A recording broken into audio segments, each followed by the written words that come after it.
Hello friends, welcome to రుచి వంటిల్లు. ఈరోజు మనం కొబ్బరి పల్లీలు లేకుండా 5 నిమిషాల్లో చేసుకునే చట్నీ ఎలా తయారు చేసుకోవాలో చూద్దాము. ఈ చట్నీ ఇడ్లీ, దోశ, వడ, పునుగుల్లోకి చాలా బాగుంటుంది. చాలా సింపుల్గా ప్రిపేర్ చేసుకోవచ్చు. సో లేట్ చేయకుండా వీడియోలోకి వెళ్ళిపోదాం.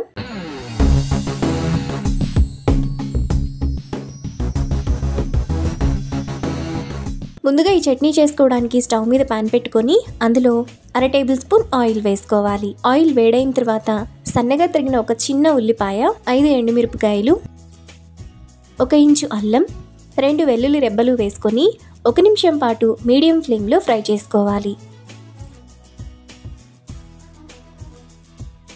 ఉల్లిపాయలు, ఎండుమిరపకాయలు ఈ విధంగా వేగిన తర్వాత వాటిని మిక్సీ జార్లోకి వేసుకోవాలి. ఇప్పుడు అందులో 1 కప్పు పుట్నాల పప్పు, 2 రెబ్బల చింతపండు, టేస్ట్కి తగినంత ఉప్పు వేసుకొని ఒకసారి మిక్సీ వేసుకోవాలి. ఇలా వేసుకున్న తర్వాత అందులో సన్నగా తరిగిన కొత్తిమీర కొద్దిగా, 1/2 గ్లాస్ నీళ్లు పోసుకొని మెత్తగా మిక్సీ వేసుకోవాలి.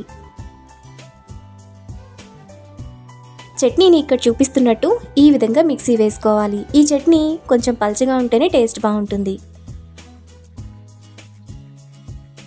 ఇలా వేసుకున్న తర్వాత ఈ చట్నీని ఒక బౌల్లోకి తీసుకోవాలి. ఇప్పుడు స్టవ్ మీద పాన్ పెట్టుకొని అందులో 1 టేబుల్ స్పూన్ ఆయిల్ వేసుకోవాలి. ఆయిల్ వేడైన తర్వాత 1 టీ స్పూన్ తాలింపు గింజలు, 2 ఎండుమిరపకాయలు, 1 రెమ్మ కరివేపాకు వేసుకొని ఫ్రై చేసుకోవాలి. తాలింపు అంతా వేగిన తర్వాత చట్నీలో వేసుకొని కలుపుకోవాలి. ఈ చట్నీని ఫ్రిడ్జ్లో స్టోర్ చేసుకుంటే 3 డేస్ పాటు బాగుంటుంది.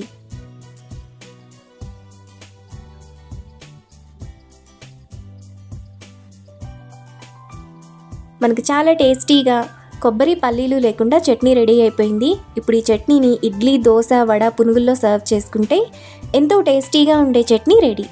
ఈ రెసిపీని మీరు కూడా ట్రై చేసి మీకు టేస్ట్ ఎలా కుదిరిందో నాకు కామెంట్స్లో షేర్ చేయండి. ఈ వీడియో కనుక మీకు నచ్చినట్లయితే లైక్ చేసి, షేర్ చేసి, సబ్స్క్రైబ్ చేయండి.